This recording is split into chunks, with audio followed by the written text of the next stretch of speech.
covid19.eus. covid19.eus gure sakelekoan eskura daukagula ere. Posta elektronikoa edo telefono zenbakia sartu baino ez, sarean izateko. Para crear una red ciudadana que ayude en la contención del virus. covid19.eusek 3 helburu betetzen ditu. Birusaren prebentzioa, antzematea eta jarraipena egitea.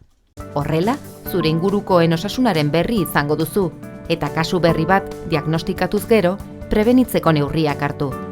Gomendioak jaso eta norberaren osasunaren jarraipena egitea ahalbidetuko zaigu. Horrez gain, osasunako okerrera eginezkero, Osakidetzarekin harremanetan jartzea eskaintzen zaigu eta profesionalen aholkuak jasotzea ere bai.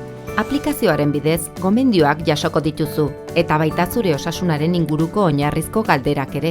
Eta kasu positiboak edo zalantzazkoak non kokatzen diren jakin, eta Osakidetzari neurri zehatzak hartzeko aukera ematen dio. Birusari eusteko mapak garatzea erraztuko du. Osasun sailburuak tresna berriaren ziurtasun eta erabilgarritasuna azpimarratu ditu. Tiene recomendaciones y pautas basadas en la mejor evidencia científica. covid19.eus gaurtik eskura, birusari eusteko eta geldiarazteko tresna berria. Guztion artean birusari aurre egingo diogu.